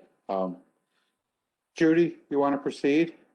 I will do, if it's okay with all of you, I will do one more, and I have a smashing headache, which is an unfortunate smashing headache. I'll do one more, and then I would like to depart. Would that be okay with everybody? Certainly, that is your option. I mean, you can sit in and listen.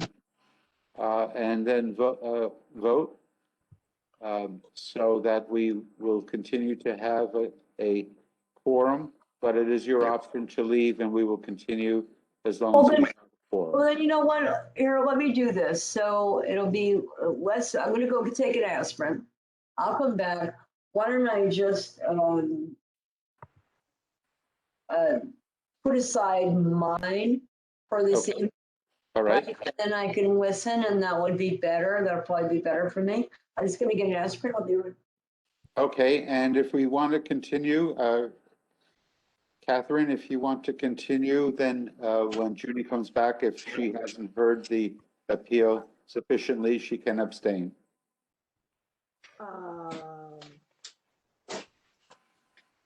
I didn't prepare more than 7 because of the pace that we are achieving this evening. Does anybody have anything that they want to just present to get to, or I will? I'm actually glad to have. I'm glad that, but I do have a question for Ross, and then I could present on. There's a few of them. Ross, I had a couple of people who purchased land at a excuse me, my dog, who purchased land, and they're making it into farms. They're going to look for a farm classification. Is that something I should take to you tomorrow or another day as to how to present that? Because I wouldn't know how to. Farms are a discussion. It's another day. That's another I would discussion. prefer to wait because I'm pretty tired right now. That's where I was. And Duly noted. So, does anybody have any that they want to? You know, I'd hate to not use the next 45 minutes. Catherine, this is Harold. I do have one on my list. I heard it just yesterday. I filled in for another member at the hearing, and because we had so many between you and Judy, I didn't prepare for it, so I only have one on the list, and I'm really not prepared to bring that one up for discussion. So if you can continue, if are there Judy is back. If you can do a few more, and then if we want to call the adjourn the meeting, then we can do that if people are too tired. Or do not wish to, let me put it this way, do not. Yeah, I'm wish- getting tired too, honestly, and I don't know how much longer I can stay on. Maybe another till 9:30, maybe. Judy, do you have anything Yes, to?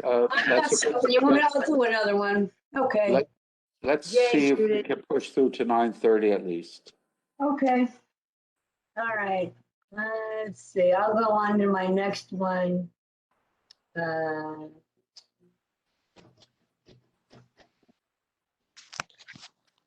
And just have to get to my notes. as you're looking, I think we need to keep this in mind as we proceed with our deliberations. As of next week, we'll probably be finishing up the hearings, and we are going to look for more hours to hold deliberations as long as we have a quorum. So I just want to keep that in mind. All right. Thank you. Judy? Yep, here's what I'm trying to do. Okay, I want to go to number 621, appeal number 621. And getting to that, I have my notes. Pulling it up on the screen. And then I'm just, there we go. All right. Appeal number 621. Property owner's name is Joseph and Mary Wench. The property is located at 173 Quarter Horse Lane. The appellant's opinion of fair market value is $1,625,000. The town's value is $1,816,800. And I make a motion that we approve the appellant's opinion of fair market value of $1,625,000. Do I have a second? Catherine will second. Thank you, Catherine. This is Harold. We open this up for discussion. Okay. Um, The purchase price is lower than the appraisal, so let's just get there for a moment. And I actually pulled up 5 comps along with this. But the appraisal is 1,705 to higher, so let me just get to it. Bear with me.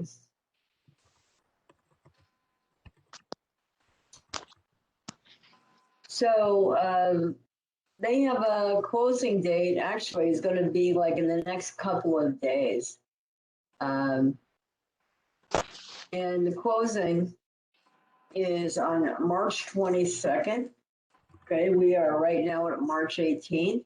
The purchase price is $1,725,000, and this is in the letter they put. If you look at page 3 on the appeal, they also gave us a spreadsheet of town of Fairfield properties sold within the last 8 months. I actually took a look at those properties, and though I picked out 5 that I thought that supported them. Here's the thing, and it's unfortunate that people do this, especially for us, because for all of you, if you're not a real estate agent, you've got to look really hard to look at some of these comparables. So, you know, for me, I just punch it in and I get a nice little detailed sheet.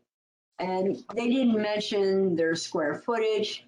They didn't mention any of the, you know, the amenities, what's the size of the lot, the square footage, how many bedrooms, how many baths, how many rooms.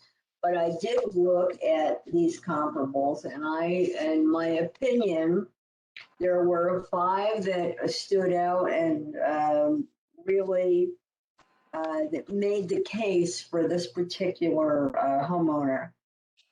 And they were 2140 Burr Street. It's a 12-room, 5-bedroom, 6-full and 2-half bath colonial with over 6,500 square feet on 2 acres, built in 2004. Cherry Lane, 5,283 square feet, 5 bedrooms, 4 full and 2-half baths. That was built in 1840. It's interesting. That was 1717. But that's a unique, almost like an anomaly and an outlier. But I still put it in there. I should neglect to say the 2140 First Street closed at $1,595,000, and that closed October 9th of 2020. 255 Quarter Horse, which is just down the street. I was an 11-room, 5-bedroom, 3 full and 3-half bath colonial with 5,581 square feet. That closed at $1,597,500, and that closed in August 16th of 2019. And look at Verna Hill. The home was built in 1997, about 5,700 square feet, 5 bedrooms, 4 full, 2-half baths. Closed at $1,649,000, and that closed in 12/2/2020. So when I look at that, I even pulled up one more. Okay, so here's this house, just to give you an idea. 5,600 square feet, 5 bedrooms, 4 full, 2-half baths. And that was built in 1992. So we do have some newer homes. And although it was listed at 1,889, it didn't sell anywhere close to that. It's going to close in a couple of days. And again, you know what, you're trusting what they say, but of course, they can't lie to you. So I am very much in favor of this petition. I think they stated their case well, and they gave you some comparables. And they also did this, the appraisal is a percentage of purchase price. I know we don't really look at that, but I do appreciate the work that they put in there. Yes, Ernie? Oh, two questions. Did they do an appraisal when they're purchasing the house yet, or is it a cash deal, or? No, when they own it, property owner's name, no, hold on. Here's your purchase agreement. The Yeah. Lynches own it. So they're not gonna get the appraisal. When you buy a home, then you get the appraisal because you pay for it. Every seller would love to see the appraisal, but they don't pay for it, so they don't get it. That's why if you don't have it here, you can't fault them. They didn't buy it. And another question, is this an arm's length transaction? Or I guess we don't know yet. It was on the MLS, and I have to tell you that, it's very rare that something would not be an arm's length transaction on the MLS. When you agree with that, Paulette? I would agree with that, and I think that we frequently ask that question. There are very few that are not arm's length, so I don't even consider that. I mean, unless there's nothing here that makes me suspicious that this is not an arm's length transaction. So I would It say could be a friend of a friend. It could be a relative. I mean, so I can make. I've seen properties where it's sold to a family member and it wasn't an arm's length transaction, and so I do Not like through to the ask. MLS though. That doesn't happen through the MLS. They don't want to have representation if that's the case. Doesn't go that way. This is Harold. What stands out to me in that sales contract, the property is being purchased for $1,725,000, and yet the request for a reduction is $1,625,000. So less than the purchase price to be. Also, if we look at the history of the property, when it was purchased and what it was assessed for last year and what it's assessed for now, it appears that it has gone down in assessment from the town's previously revaluation period. And it is not outside of, it's reasonably close, if you will. It's not outside the ballpark to what the current assessment is. The 1,725,000 was it on the contract? So Right.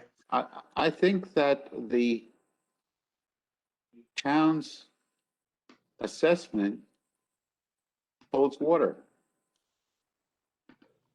Town's appraisal, thank you for that, Harold. The town's value is 1,816,800. Okay.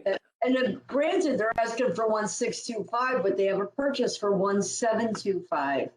So while the 1,625 might be a little too low, the 1,816,800 is too high. And they're already proven to us. Pardon? It's still a reduction from what they had the year before. some prices went down. Yeah. Not everything up. But This is true, and we recognize that. I'm just pointing that out.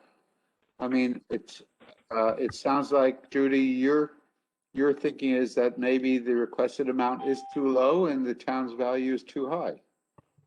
That's correct. so why don't we give them what they paid for it? That's their own comp. Thank you. That's what I'm thinking. I Okay, think it's reasonable to do that. Yeah, that's what they paid. I don't see a reason not to give it to them. We've done that for other people. They're their own comp. We don't need 5 comps. That's the market value. There's no reason to question it. Do you want to make an amendment? I think we can go through that process of making an amendment and, so, Just one thing before we make the amendment. yes, Ross. This Peter, Oh, sorry. Peter, I'm sorry. I was looking at the pictures and the voices threw me. So I just looking at the comps that they provided, right?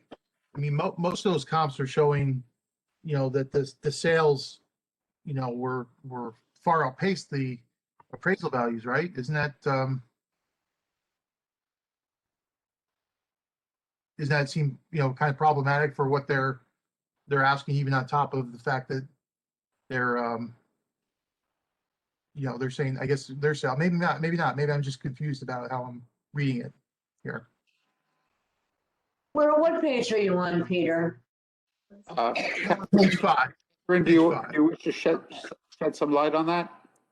No, I think I agree with like everybody here in that because the purchase price is so close to the assessor's model, it's within 5%. And I know the numbers are still large when you're up to 1.8 million or so. It's within 5%. It really does validate it's a good model. And unfortunately, during hearings, we're going to hear from one side of the bell curve that they're assessed a little high. We don't hear from the people who are assessed a little low. And that is a sad, that must be very frustrating for Mr. Murray, because we have validation here of how close his model comes to the purchase price. That said, when you're hearing from somebody and we're giving everybody their fair market value and their purchase price, it's hard not to do that. So I think that kind of explains everybody's frustration that it's tough, no matter how good your model is, the people on one side of that model are going to come in and get their reductions, which we give them because we always give, the purchase price. This is Harold. I think that Catherine's statement reflects our indecision and our thoughts about, is the requested price too much? Is the town's value too high? And the fact is that, as Catherine has pointed out, it is reasonably close to the town's value. So I think that we can consider the fact that we're hemming and hawing about whether the appellate's value is correct or the town's value is correct. Perhaps we should give the appellant the opportunity to come back next year to state their case more effectively. But I see a head shaking. Catherine, do you wish to make a comment? No, I meant to kind of reinforce everybody. I think, we're all on the same page, and we have this, we all share the angst that, the assessor's model is close, but that doesn't mean that we don't listen to the purchase price that's in front of us. So I don't know that it assumes. I think we have to decide individually. That's why we have 9 members to do that. And Yes. This is Harold. Yes, thank you for the clarification. Judy? I think we go down a real slippery slope when we accept somebody's purchase contract as a value as a price and not somebody else's. We just did it for somebody. So now you say, oh, no, you know what? No, let's not do it because it's close to what the town appraised it at. So we don't want, our real estate listing contracts are, it's what a buyer is ready, willing, and able to pay for a home. That is what value is, okay? This is the creme de la creme of any particular comp you could possibly get. And, I understand he asked for 1,625. You're showing us it's 1,725.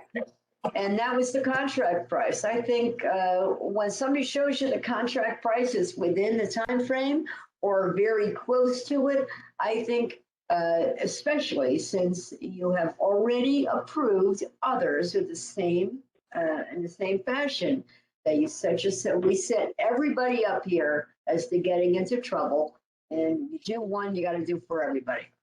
So, and so that's number one, but really, I do think that he's reasonable, and I don't want to pay any more taxes than I have to. I don't want to be overassessed. I personally don't. I don't think any of you do either, and he's reasonable. Catherine? he is purchasing this property, closing, whatever dates we are beyond the October 1st date.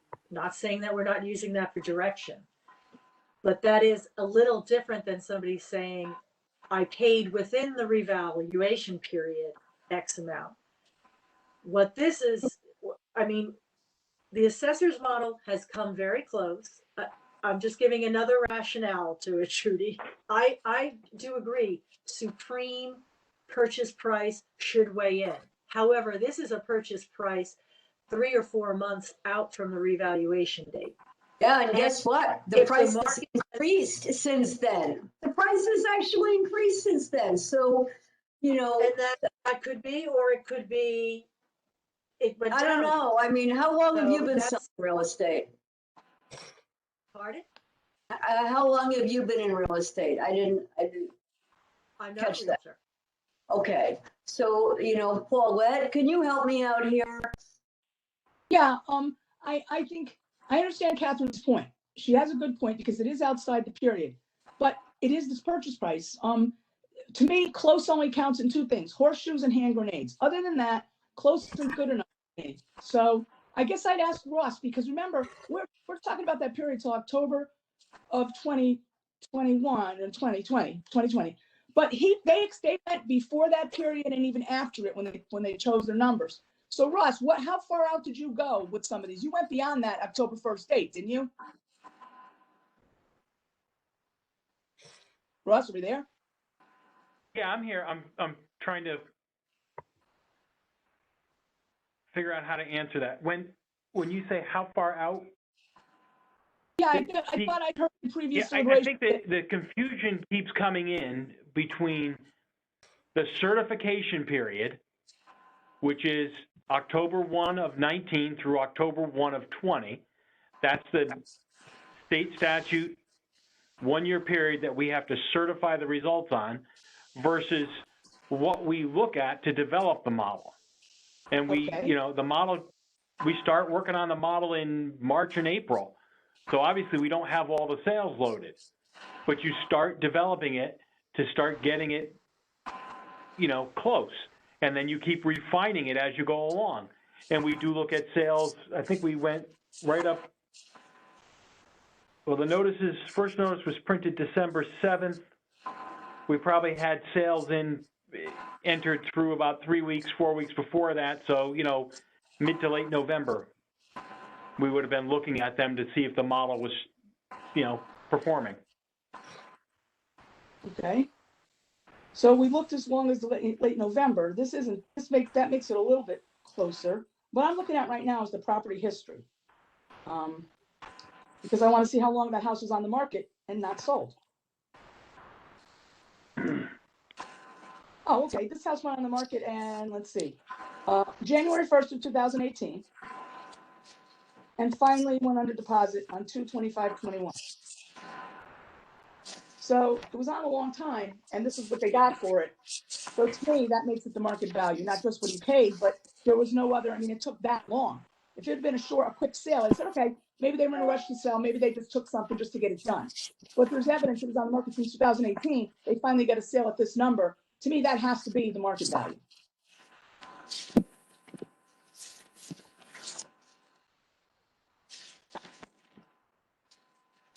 Anyone have thoughts on that statement? Thank you, Paulette. Oh, Judy, anytime.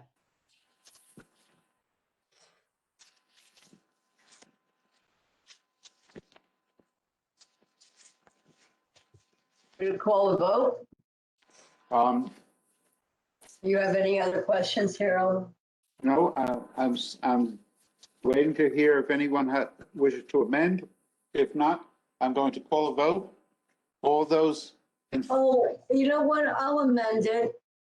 You know what? I would like to amend the motion to a million, I would like appeal number 621. I would like to amend the motion to the appellant's opinion of fair market value and grant in part to 1,725,000. is there a second? I'll second. Alexis is seconded. All those in favor of the motion to reduce? I see 2 in favor. All those opposed, raise your hand. The motion is opposed. A vote of 2, 5, no abstentions. Kathy, could you please call the vote?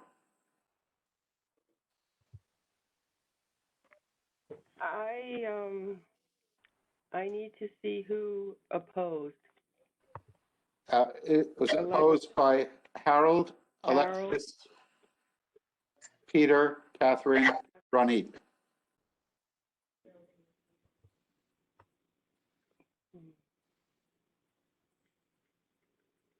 Do you wish to call the vote, please, Kathy, Okay. on the motion, on the amendment? Sorry, on the amendment. Okay, so there was an amendment to the motion to reduce the price to $1,725,000. That vote failed with 2 in favor and 5 opposing. Opposing were Harold, Alexis, Peter, Catherine, and Ronique. Thank you very much. Now we will vote on the appellate's request to reduce the amount to the requested amount, which was $1,625,000. All those in favor of granting that reduction, raise your hand. I have 2 in favor of granting the motion. All those opposed, raise your hand. I have 4 opposed, abstentions, and 1 abstention. The appeal request is not granted. It is opposed. The vote is 2 in favor, 4 opposed, 1 abstention. Kathy, would you call the vote? For Appeal 621, to reduce the appraised value to $1,625,000. The vote failed with 2 in favor, 4 opposing, and 1 abstention. Harold, Catherine, Ronique, and Peter opposed, and Judy abstained. And Judy abstained. Thank you very much. As we discussed earlier, I think we were going to, we went a little bit over our time that we had agreed to earlier. It is now, I'm going to ask for a motion to adjourn. Anyone in favor of adjournment? Judy, thank you very much. I hope the aspirin helped. It's seconded by Catherine. This meeting is adjourned. Thank you very much. Please check your calendars and emails for our next meetings to be scheduled. Thank you all. Thank you, Ross. Have a good evening. Yeah, you're right.